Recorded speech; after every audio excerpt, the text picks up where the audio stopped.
Allcargo Logistics Limited Q2 and H1 FY24 earnings conference call hosted by Dolat Capital. This conference call may contain forward-looking statements about the company, which are based on the beliefs, opinions, and expectations of the company as on the date of this call.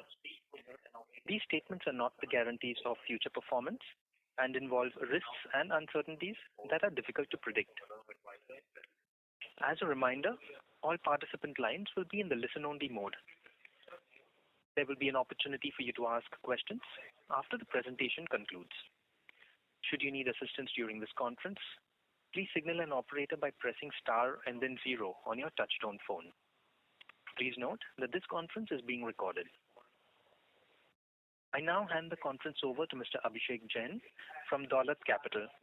Thank you, and over to you, sir. Thank you, Dorian. Good afternoon, everyone. On behalf of Dolat Capital, I welcome you all to Q2FY24 earnings conference call of Allcargo Logistics Limited. We thank the management for providing us the opportunity to host the call. From the management side, we have with us Mr. Ravi Jakar, Group Chief Strategy Officer, and Mr. Deepal Shah, Group CFO. Now, I hand over the call to Mr. Ravi for opening remarks, followed by the question and answer session. Thank you, and over to you, sir. Thank you, Abhishek. Good evening and a very warm welcome to everyone on our Q2 and H1 FY 2024 earnings conference call. Let me take this opportunity to wish you all a very happy new year, the new summer 2018. May it bring prosperity and happiness to all. We have uploaded our results and earnings presentation on the stock exchanges as well as the company's website, and I hope everyone had an opportunity to go through the same, which includes the results as well as the investor presentation. As mentioned, today I am joined by my colleague Deepal Shah, and we would endeavor to provide you brief highlights from the quarter and the half year gone by, and also respond to your questions with utmost sincerity. To begin with, let me speak a bit about the macroeconomic environment. The global economy is expected to slowly recover from the pandemic. However, the global trade flows recovery has been relatively even weaker than what we had expected, and this is in line with the economist expectations. We have seen that several factors continue to raise concerns, such as the muted Chinese trade outlook, geopolitical tensions posing an upside risk to fuel prices, and weaker than expected pickup in pre-Christmas stocking, which is usually seen leading to increased shipments from July end. That uptick has been relatively sluggish as well. China, a country that plays a major role in global trade, is also grappling with its internal real estate crisis and diminished external demand. Chinese exports for the month of October shrank 6.4% year-on-year. As per Reuters report, we also understand that China's official Purchasing Managers Index last week showed both new export and import orders shrank for an 8th consecutive month in October, which basically continues from the Chinese New Year gone by. This suggests that manufacturers are struggling to find buyers overseas and ordering fewer components domestically as well. Among the other major economies that impact global trade, such as the US and UK, too are facing sluggish demand growth. Although, on a positive side, the risk of banking instability has softened, but the trade outlook remains cloudy. The International Monetary Fund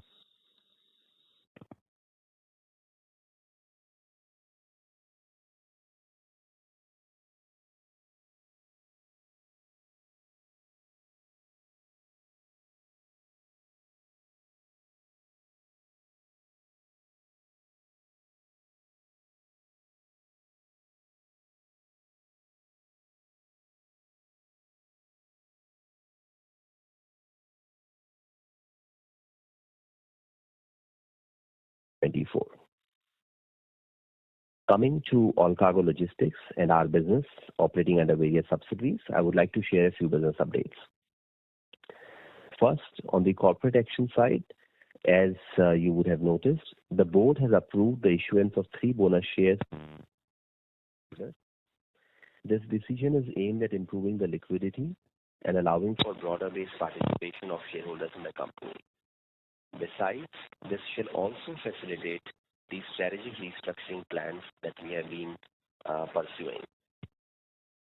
The company has built significant reserves over the years, and the issuance of bonus shares will use less than 15% of the available reserves, which is a sign of company's health.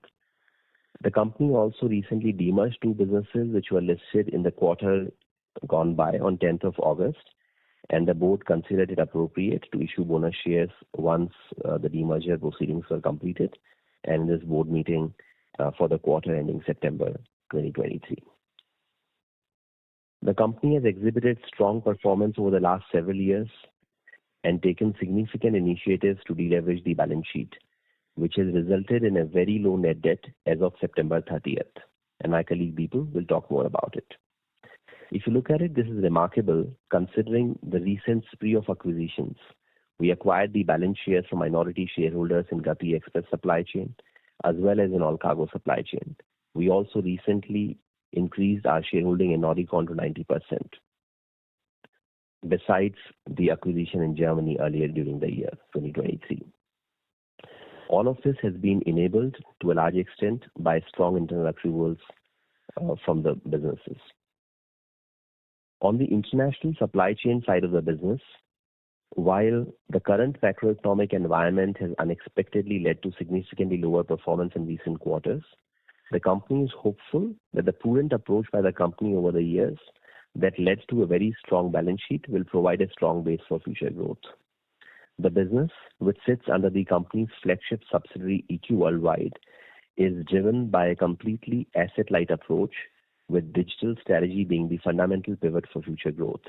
And I'm glad that all our digital initiatives are tracking well on schedule. Further, EQ Worldwide continues to strengthen its global market leadership in the LCL consolidation business on account of significant efforts and investments in acquisitions, acqui-hiring, and transformation of the business on an ongoing basis, despite all the challenges and headwinds. I would like to highlight here that most leading international forwarders have reported a volume decline ranging from -4% to slightly lower in the Q2 FY24. This was accompanied by a decline in yields ranging from -25% to -38%.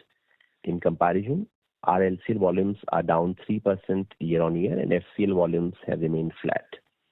In terms of the LCM volumes, we estimate that our key competitors operating globally are significantly lower on a year-on-year comparison. We have highlighted that a recovery might not be visible immediately, but we continue to focus on our market share efforts along with cost efficiencies. In line with our improved disclosures, we shall continue to keep our various stakeholders updated on the near-term market developments through our monthly operational release. As we have stated in the past, the international supply chain business operates on a January to December calendar year budgeting. Therefore, we are also in the stage of budgeting for the next year. And in the due course of next couple of months, we would also have a better forecast and visibility on our next year's budget and the 3 years business plan, based on which we also intend to share our revised guidance in the coming months. Moving on to our express business, the company is making remarkable strides, consistently delivering top-notch service levels while continuously striving to enhance operational efficiency. It was somewhere around the early 2023 that our operational indicators started to fall in line on the back of transformational initiatives and also the suitable infrastructure coming up.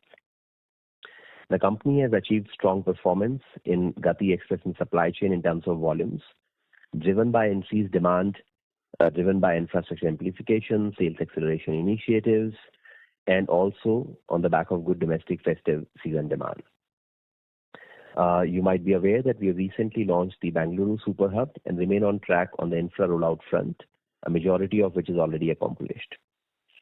Additionally, the company remains steadfast in its commitment to improving EBITDA on the back of operating leverage through increased revenue and volumes, and that should improve the overall profitability as well. So that outlook on Gati Express Supply Chain, which is the operating entity, continues to remain strong and is backed by the demonstration of strong volume and growth in the quarter to FY24. Detailed in highlights and have already been provided in the Gati call, Gati already being a separately listed entity. Coming to the contract logistics business, which is housed under Allcargo Supply Chain and is now a 100% subsidiary of Allcargo, I'm glad to know that that business continues to deliver robust performance. Recently, the company has set up a state-of-the-art Grade A chemical warehousing facility at its mega multi-user chemical warehousing complex at Udan in Navi Mumbai. This has been set up for one of the largest chemical companies in the world and is a hallmark of quality excellence in the country.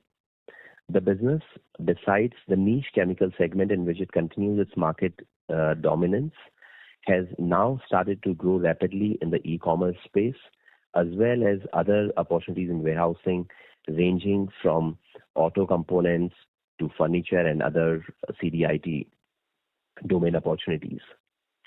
In facilities where we store hazardous chemicals, it requires strict adherence to highest safety standards and statutory compliances of international standards, which demonstrates the capabilities underlying in the Allcargo supply chain business.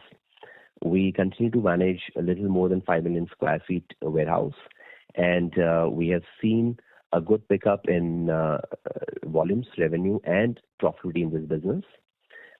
Compared to last year, there was also a portion of business which was a low margin third-party logistics kind of an opportunity which was pursued for a period of time for specific reasons, which is not continuing. And that is why the expansion in profit margins is seen to be healthier as compared to the revenue margins. A part of it is also contributed by capitalization of lease expenses. In terms of the future prospects, we see strong demand. We have a robust pipeline in this business, and we are now already invested in people capabilities for solution design perspective. We are participating in greater set of opportunities, and we have a very healthy pipeline which provides good visibility for continued growth in the coming quarters. That was a brief snapshot of all the three businesses operating under Allcargo Logistics.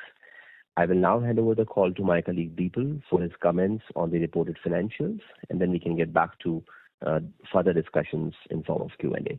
Thank you. Over to you, Deepal. Thank you, Ravi. Good afternoon, everyone, and a very happy Diwali and a happy New Year to you all and your loved ones. I will now discuss the performance for Q2 FY24. Our revenue has declined on a yearly basis owing to a much stronger base and a different macroeconomic environment. The consolidated revenue for Q2 FY24 stood at 3,307 crores as compared to 5,055 crores in Q2 of FY23 and 3,271 crores in Q1 FY23. The consolidated EBITDA for Q2 FY24 stood at 118 crores as compared to 139 crores in Q1 FY24. The muted profitability along with the slightly higher depreciation has led to the PAT, profit after tax, for the quarter ended September 23 declining to 16 crores as compared to 195 crores for the same quarter last year. Point to note is that our balance sheet remains very healthy with a net debt of 120 crores as of September 2023. Now moving on to the business segment-wise performance. I will start by discussing the performance of the international supply chain, which is the largest business. The demand scenario continues to remain weak, like Ravi said, and competition remains high. We continue to focus on outperforming the industry amidst muted demand. LCL volumes for the Q2 FY24 stood at 2.3 million cubic meters as compared to 2.4 million cubic meters for Q2 FY23. On the FCL front, the volume of Q2 FY24 remained flat year on year and stood at 152.8 thousand TEUs. The ISC business reported a revenue of 2,795 crores as compared to 4,614 crores for FY23 and 2,823 crores for Q1 FY24. The EBITDA for the same period stood at 65 crores as compared to 111 crores for Q1 FY24. Moving on from the ISC business to the express business under Gati, the segment continues to deliver strong performance with higher emphasis on improving operational efficiencies. The volumes for Q2 FY24 stood at 333 KT as compared to 283 KT in Q2 FY23, a remarkable 18% year-on-year growth. Revenue stood at 385 crores for Q2 FY24 as compared to 370 crores for the previous quarter. EBITDA stood at 15 crores for Q2 FY24 as compared to 21 crores in Q2 FY23. An important milestone for the express business was successful launch of its Bangalore hub. Moving on to the contract logistics business, which is under the Allcargo Supply Chain Private Limited. Contract logistics revenue Q2 FY24 stood at 76 crores as compared to 83 crores for Q2 FY23. EBITDA stood at, for the quarter September 23, stood at 36 crores as compared to 29 crores for the same quarter last year. We are confident that this positive momentum will persist in the medium to long term, given the rising demand for warehousing across various segments. We have been consistently providing other key comparative financial indicators in our investor presentations. One can refer to that for more details. With this, I would like to open the floor for questions and answers. Thank you. Thank you very much. We will now begin the question and answer session. Anyone who wishes to ask a question may press star and 1 on their touchtone telephone. If you wish to remove yourself from the question queue, you may press star and 2. Participants are requested to use handsets while asking a question. Ladies and gentlemen, we will wait for a moment while the question queue assembles.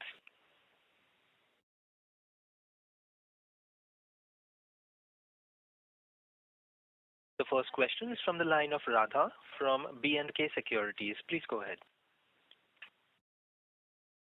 Hi, sir. Thank you for the opportunity. Sir, firstly, I would like to state that in the opening remarks, we lost you in between, and there was no intervention from the operator as well. So just request you to add those sentences in the transcript if possible.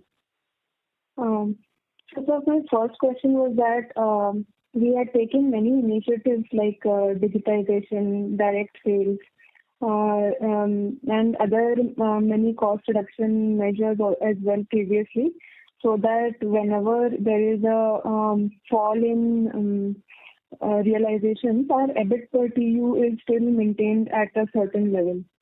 So this quarter we could not see those benefits reflecting in the numbers.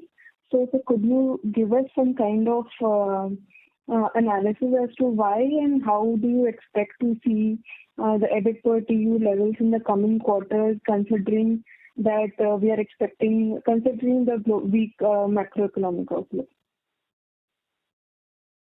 Right. I'll respond to that. Meanwhile, just to reconfirm, Deepak, were you able to hear me while I was speaking in the opening remarks? Yeah, Ravi, I could hear you, but then opening remarks was fine, but somewhere in the middle I also got dropped out. So, yeah. Okay. So anyways, I would request the team to make sure that the transcript is duly recording everything that was spoken, so that if anything is missed out by any participant, that can be referred to later. So coming to your question on the EBIT per TU, I would break that down into two components. It comes down from GP per TU and then down to EBIT per TU. First part, which is GP per TU, is driven by a combination of how we maintain our trade lane dynamics and how the operating market environment is. Now, like I mentioned, the operating market environment has been muted, which impacts the gross profit. At the same time, on the trade lane side, we did take initiative to expand into some new trade lanes in strategic locations. For an example, some of the Latin American countries into European markets in Asia, into Latin America, and a few other strategic trade lanes, which, as you build them out, tend to be loss-making. And at the same time, they're quite strategic from a long-term growth perspective. So some of those initiatives we have continued to pursue. We did not choose to drop them. So to give you a scale of sense, if I was to talk about all the 2,500 trade lanes that we operate, and we carve out all the loss-making trade lanes at the gross profit level, that number for the quarter could be close to about $1 million. Some of the non-strategic ones might contribute to about 25%, which we could temporarily, bring down, and that should create some positive impact, not significant, but majority of that cost we would continue to take as a hit in terms of developing the new strategic trade lanes. The macroeconomic environment, as it improves, typically tends to help us with better utilization. And as you could see from our operational updates in the investor presentation as well as the monthly updates, we have continued to see dropped utilization, dropped ratio of 40-foot containers, which are all operational parameters, which should improve on the back of improved demand. And as the markets have corrected, one thing which we have been able to do is we have fallen relatively less as compared to the competition. And that means that as the recovery kicks in, we should be the fastest to recover as well. Now, that is something which is a combination of, a bit of strategy on the trade lane dynamics, but largely driven by the operating environment. However, where we potentially or should have done better is on the line items between gross profit and SG&A. During the first half of the year, largely through the first quarter, we were anticipating that the trade environment should improve. And there was a little bit of a minor pickup in the month of March post-Chinese New Year, and that kind of created a belief that the trade could be normalized, which, however, did not happen. And we only started acting on the cost side below the gross profit from August onwards. And that endeavor has continued now through the last few months, and we would conclude most of the cost initiatives by end of December. Now, some of these require strategic restructuring in the organization. Some of them are about eliminating some positions by way of automation. Some requires relocation. And typically, most of these activities have a lead time of 3 to 6 months. And during such times, there are also severance costs, switch costs, etc. associated. So as we conclude these initiatives till the end of December, there could be a continued impact until Feb or March. But beyond that, we should see an improved state on the cost side, which means that the SG&A cost as a percentage of revenue or gross profit should come down. So that's something which we expect should be visible from the month of March, April onwards, as this point of time would have some bit of severance costs as well. However, what we would be in a position to do is possibly for the quarter of December, when all these initiatives would have been completed, we could potentially provide a ballpark indication of the quantum of one-off severance impact, which would not continue beyond the Jan to March quarter, and that would give an idea about the impact on the SG&A cost improvements. In hindsight, the organization could have been more proactive from the early part of the year as compared to starting some of these cost initiatives in August, which could have advanced a bit of reduction, which could have basically helped us maintain healthier EBIT per TEU. However, now that we have taken some of the cost initiatives, we believe that should contribute to some extent. And as the trade volumes rebound, as the utilization starts building up, we believe that the EBIT per TEU should improve. So I would say, putting these in perspective in terms of timelines, we should see EBIT per TEU improve from the April onwards. And we could still call out some of the exceptional costs in the Jan to March quarter. October to December is likely to remain similar. I hope that provides a decent perspective on how it is playing out and what we are trying to do. Yes, sir. So secondly, you mentioned that till the Chinese New Year, we are expecting that demand to remain muted. So given that this quarter, last 2 quarters, we have seen significant impact due to the lower demand. So, and we have seen a drop in our profitability levels. So going forward, especially in 3Q and 4Q partially because of the Chinese New Year. So, do we expect to remain profitable, or do you see any kind of scenario because of the SG&A costs and then lower demand to go into losses? No, so I don't see us going into losses in any of those scenarios. Also, to further carve out a significant, some of the performance is also muted on account of two big countries which have actually been in the losses, which is US and Germany. And in these two countries, we have already seen some degree of reversal on the trends because some of the outsourcing and cost reduction initiatives have already started around August, September, like I mentioned. So in keeping that into mind, unless the economic environment was to deteriorate further, we should only see an improvement from this quarter onwards. If there was to be continued deterioration in the economic environment, then we could see it being flat. We do not foresee a scenario of the performance going further down from here. But it may not see a significant uplift over the next 2 quarters. And like I said, the impact of cost reduction initiatives as well as the improvements in the macroeconomic environment should potentially start from Chinese New Year around mid-Feb and Feb. And that's where we should possibly start seeing some degree of an upward movement. That's our anticipation right now based on what we see on the ground. Sir, for the third quarter, I mean, given that now we are past 45 days for the third quarter, so are you seeing any kind of an uptick in demand as compared to the second quarter? And if so, even if we can maintain a similar volume, can we assume that this is the lowest for our EBIT per TEU? So I would say that we are not seeing any demand uptick. The environment continues to remain flat in terms of the overall demand outlook in the market. In terms of EBIT per TEU, our best estimate is that it should remain flat and should grow as on account of two initiatives. One, cost reduction below GP, and second is the turnaround in macroeconomic situation. And the third factor is reversal in performance of specific countries in our business portfolio. So a combination of these three things should help.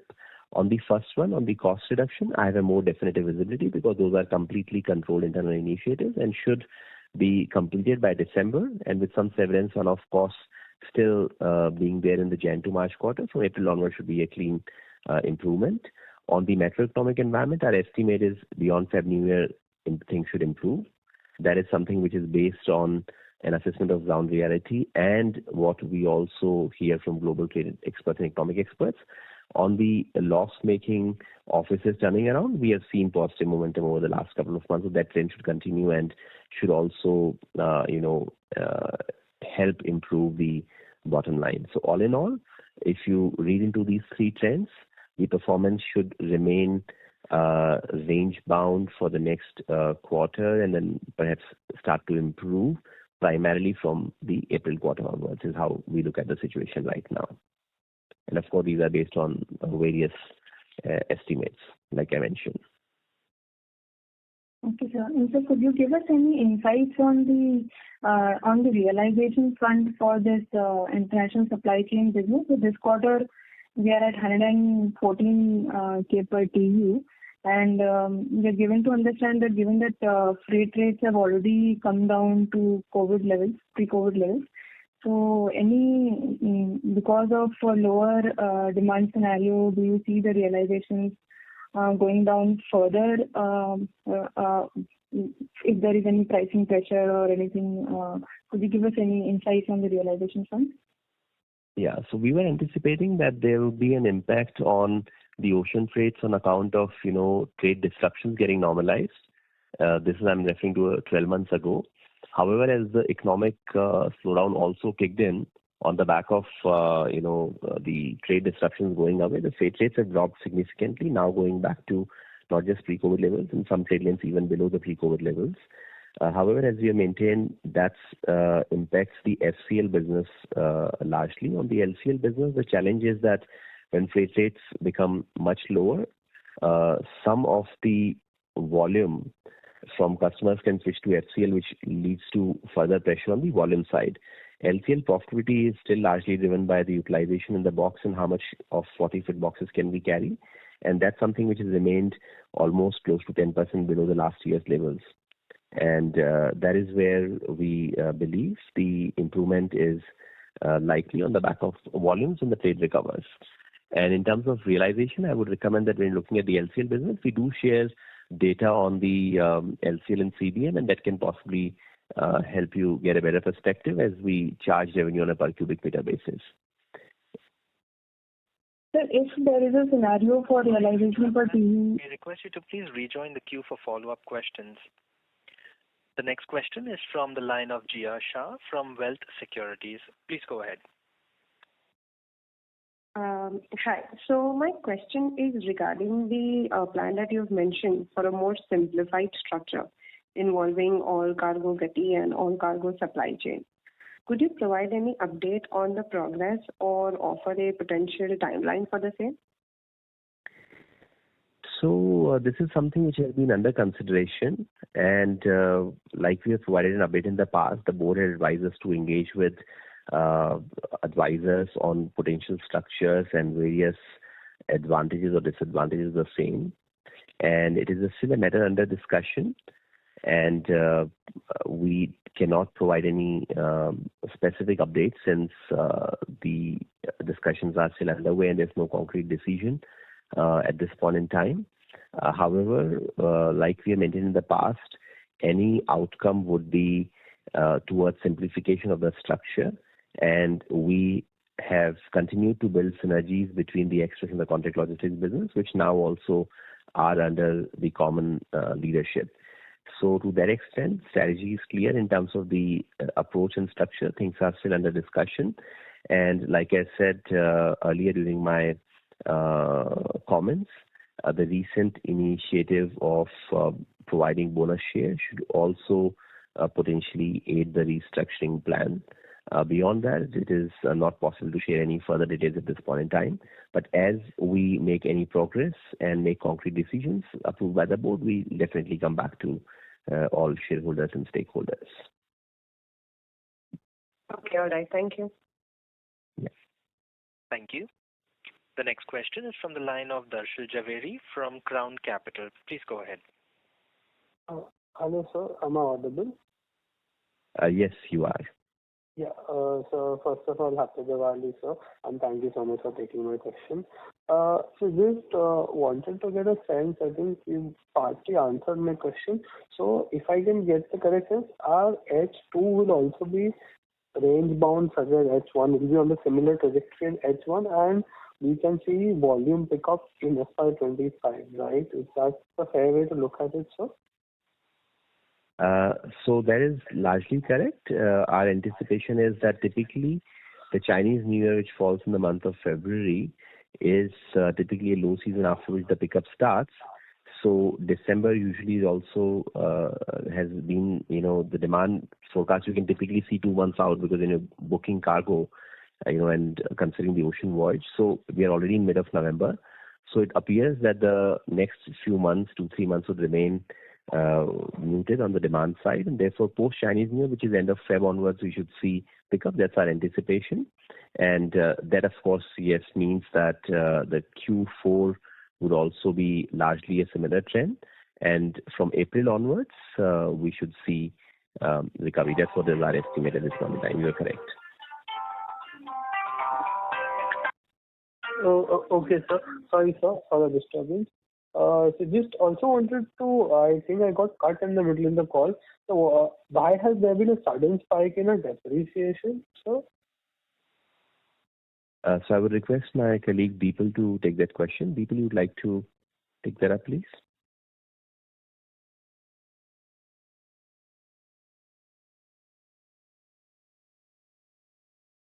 Mr. Deepal Shah, your line has been unmuted. You may proceed. Can you hear us? Yeah, am I audible now? Yes, you are audible, sir. Sure. If you remember in the last quarter, we had acquired the balance 38% in the contract logistics business, which made the ACPL subsidiary into a 100% subsidiary. allowing us to consolidate line by line. Now, that acquisition happened end of May. Last quarter, it was only 1 month of depreciation from that business which was added. This quarter, we have all the 3 months depreciation added from that business. Contract logistics business operates through leased warehouses across India. And because of the lease accounting, the AS 116, the higher amount of depreciation from the contract logistics business has got stuck into the current quarter. That's the reason the depreciation has bumped up. Oh, so sir, our Q2 numbers of so leases would impact our interest cost as well. So our interest and depreciation are not one-off; they'll continue at these rates. Correct, sir? So Q2 will continue. The Q2 will be post-acquisition. Q2 numbers will be Q2. Yes, that's correct. Yeah, and so just one last query, sir. So our margins have been severely impacted on a PAT basis. Where do we see a possibility that it could further deteriorate? Because at around 17 crores PBT, that would have a higher impact on us. You would have very less margin in terms of our EBITDA also, right? So is there a possibility that this could further deteriorate currently? And how confident are we that FY25 would start on a better note, or is it just that we feel that bottoming out has yet not happened? That's the only question that I have. Like, if I could make sense. Yeah. So I just responded to the same question actually, but I would just summarize again. The improvement in performance would be led by our internal initiatives on cost reduction, which is the clear 100% visibility internally. And that's something which is showing results, and net of severance costs, etc., should definitely make positive contributions from April onwards. On the macroeconomic environment, we are hopeful of a recovery. We cannot say for certainty, but we definitely do not see the situation deteriorating with the inflation falling in control and with the economic indicators suggesting that the trade could see normalization in the following months. We believe that the trade should normalize. So in terms of the performance, what we see, we believe that some of the factors on external side might remain flattish, while internal initiatives could drive up the cost initiatives, and therefore there should be a positive movement from which should fully reflect from April quarter onwards. That's what I was just responding to in detail. And our team would share the transcript. I would request you to refer to that for further detailed insights as well. Thank you. So, okay, perfect, sir. Thank you so much, sir. All the best, sir. Thank you. Thank you. Ladies and gentlemen, if you wish to ask a question, you may please press star and 1. The next question is from the line of Himesh Desai from Dolat Capital. Please go ahead. Hello, am I audible? Yes, Yes. Yeah, right. So I just have a couple of questions. So the first question would be on the international supply chain business. How is the share of India compared to US and Europe? Yeah, so the share of India in terms of the top line has marginally increased on the account of Indian business holding better than the rest of the economies. In terms of profit, the share has gone up significantly on a relative basis because India continues to do better as compared to some of the Western Europe and Americas. And like I was mentioning, a couple of large countries had also been on the loss side, which means that the share of India would have gone up. We believe this share would remain on a higher level and should possibly also normalize as other countries recover in terms of trade volumes and therefore improve performance for us as a business as well. So would you be having an absolute number in terms of percentage, a rough idea? We don't share, in that sense. However, you could look at the standalone performance of Allcargo. Basically, since the express business and contract logistics businesses are under the subsidiary, standalone business is effectively the business of international supply chain operating in India and some of the corporate costs sitting in there. So if you look at the standalone numbers, you can do some analysis on that. That would be my recommendation. Okay, thank you. And on the exports part, a lot of the dealers have already, completed their inventory destocking. So, how do we see volume growth going forward? So like I mentioned, it appears that from a timing point of view, we haven't seen much pickup for December, and then towards end Jan, Feb, you have Chinese New Year, which typically means a relatively slower trade movement. So we believe that the trade pickup should happen post Chinese New Year, which is towards the end of Feb, early March. That's our expectation at this point in time. And that should also mean a few more additional months of the inflation cooling off in Western economies, and that should improve the demand outlook. And inventory destocking has already happened, as it is visible from ample warehouse space available easily across Europe, Americas, and even parts of Asia, which is not the case 12 months ago. Okay. And which would be the top 5 countries, and could you help us with the market share over there? So we are very strong in Western and Northern Europe. We have more than 40% market share in Nordic countries and an extremely high share in Belgium, also close to 40%. And in UK and France, also we have a high share. India, of course, we are market leaders in the international supply chain business. And we are also rapidly improving our market share in a lot of Asian economies such as Indonesia, Philippines, Vietnam, and even the main market of China.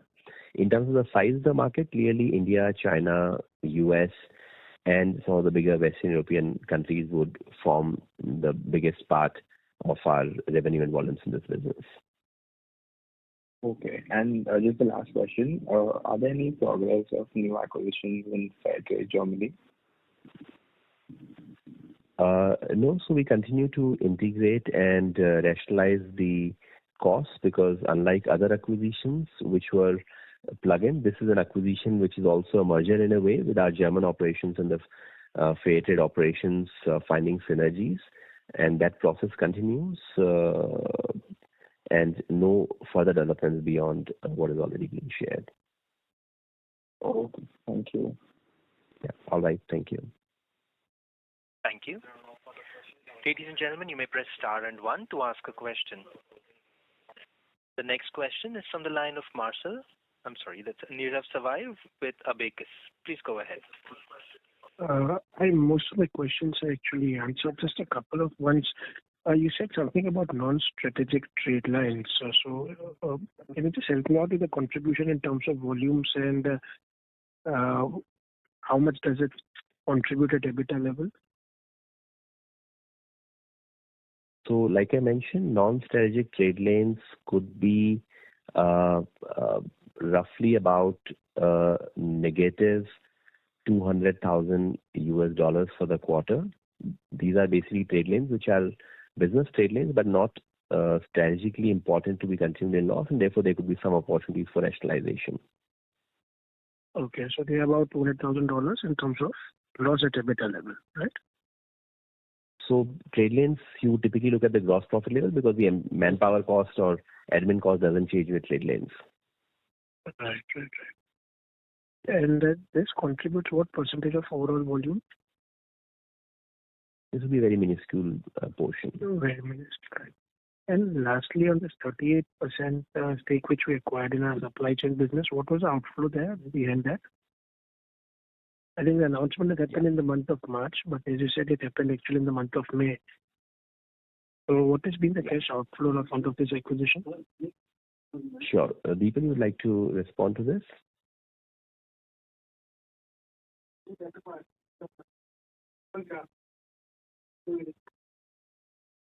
Operator, can you check if Deepan's line is unmuted? Deepan sir, you're not audible if you are speaking. Yeah, am I audible now? Yes, That's audible. Yeah, sorry. Yeah, it was around, at the gross level, the total net outflow was around 120 crores, because we gave away the CCFF business. So yeah, that was around the net outflow. And all three put together, if you see KW with this supply chain and the another one which around 405 crores. So 525 crores is what between KWE and contract logistics business is the outflow in the Q1 and YTD Q2. I mean. Okay. And also it increases stake in Nordic contract to 90%. So Was it about 180 to 200 crores there? yeah, so just to add to that, like people mentioned, about 525, 530 crores in the domestic acquisitions and the international acquisitions of Fairtrade in January and Noricon later in the year put together would be approximately 250 crores. So all put together, we're talking about roughly about 750, 800 crores of acquisitions. This all happened in the first half of 24 only. Correct. All right. That's it from us. Thank you. Thank you. The next question is from the line of Marcel, an individual investor. Please go ahead. Hello. Yeah, my question is regarding this express distribution. I hope this is a Getty business in India mainly. Yes, the express business is the business operating under Gati Express and Supply Chain, which is a subsidiary of the listed entity Gati Limited. So, like it is very, disappointing to mention that, in India, all courier business are flourishing. I know some of the business who happens to be my distant relative, they are making crores of rupees, whereas their business size is much smaller in terms of the capital investment and so on. So, here, like on this business, we are losing significantly, number one. Number two, in the September quarter, we have added about 140 crore rupees additional segment assets in this segment.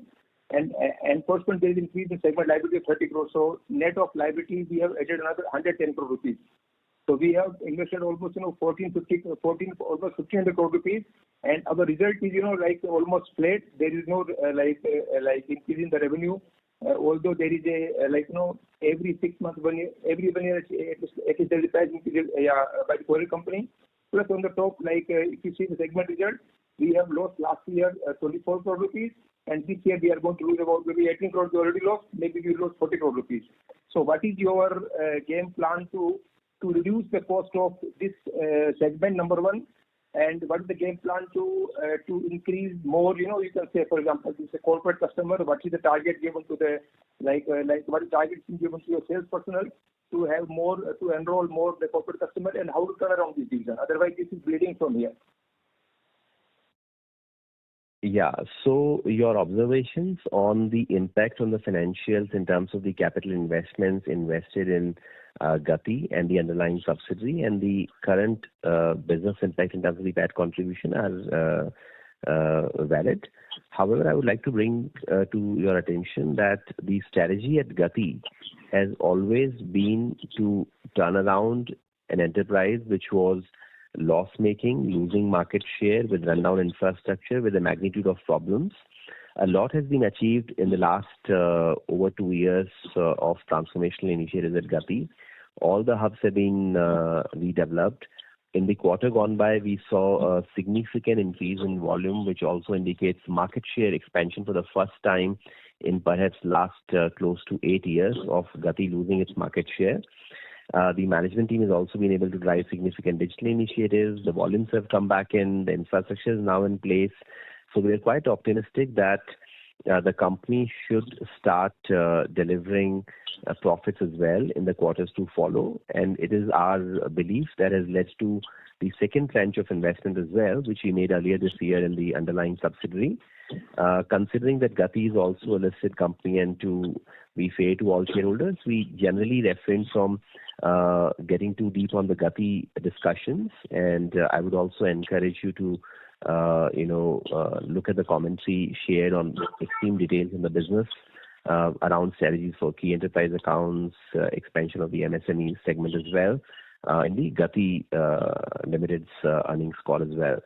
But in terms of the performance of the company, like I said, the operational parameters started to improve earlier this year. The volumes have started to show trend in the last few months, showing a great quarter ending September in terms of the volumes.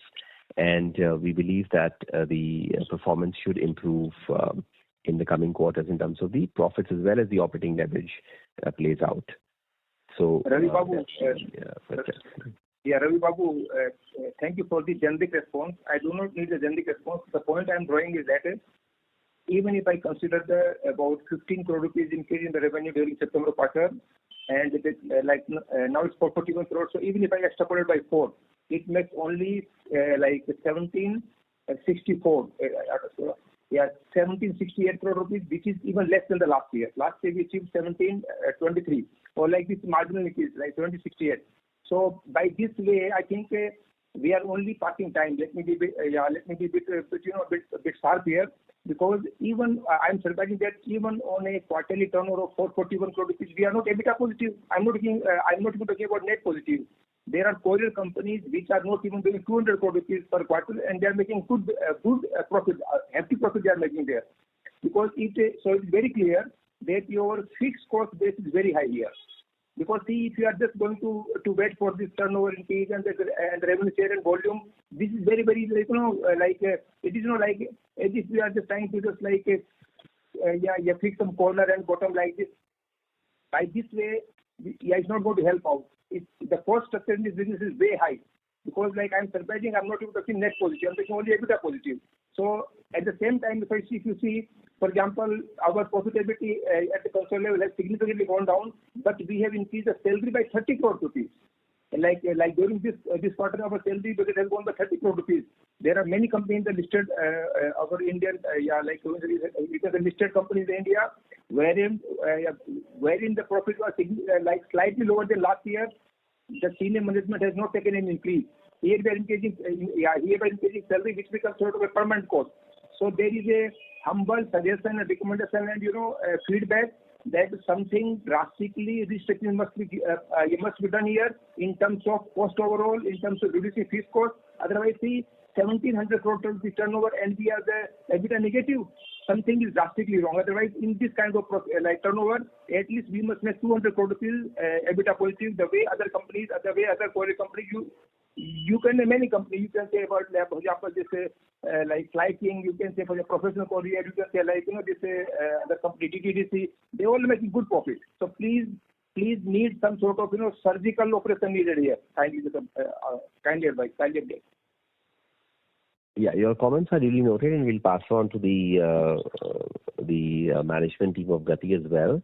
And I would just also recommend that you look at the performance not at the console level in Gati, because there are other businesses such as fuel stations sitting in the parent listed entity, and a few other businesses historically which have been closed down, which are loss making.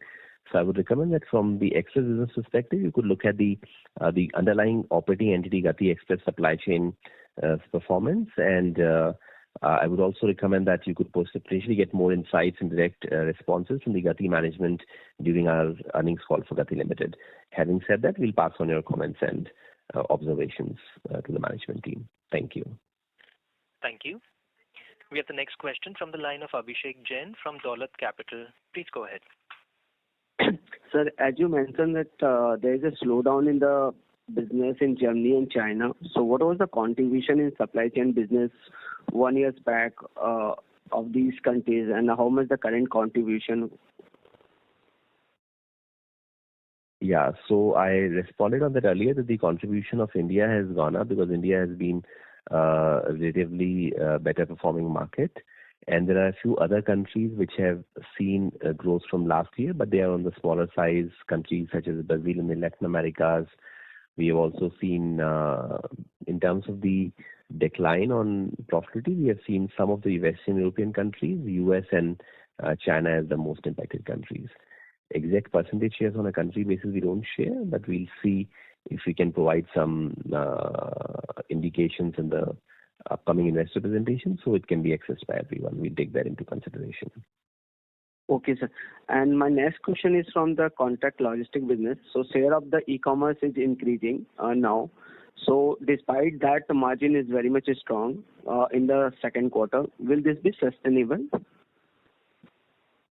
So the margin in this business should be sustainable, as we are already investing in white spaces which are already at an optimal level. So it's not that we have a low white space in terms of the staff cost also. We have well provided for the growth initiatives. So this is one business which, like I've always maintained, has continued to remain strong for us over the last 6-7 years and continues to both grow well and hold reasonable profit numbers as well.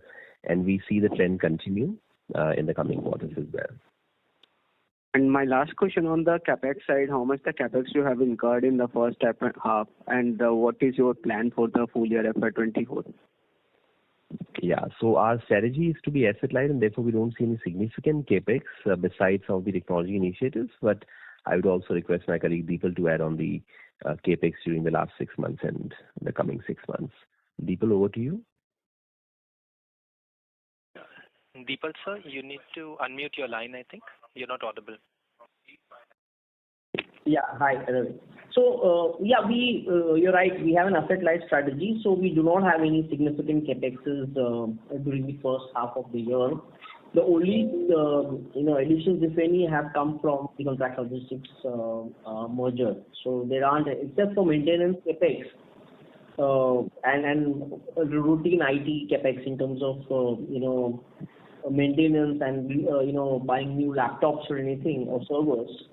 Other than that, we do not have large capexes. And a couple of real estate in terms of refurbishing some of the premises, etc. Other than that, we do not have any capexes for the year planned. Thanks, sir. That's all from my side. Thank you. Thank you. Ladies and gentlemen, we will take that as the last question. I would now like to hand the conference over to the management for closing comments. Over to you, sir.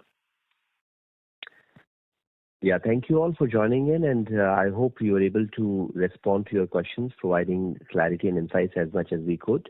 I would encourage you to stay in touch with our investor relations team. Reach out for your queries, feedback, and suggestions. It is your suggestions and questions that help us continue to improve our investor communication. And wherever we see a sustained demand for a particular kind of information, we try to include that in our investor presentation for the benefit of all stakeholders. On that note, wish you continued great festive joys, and thank you very much for joining us today. Thank you. Thank you. On behalf of Dolat Capital, that concludes this conference. Thank you all for joining us. You may now disconnect your lines.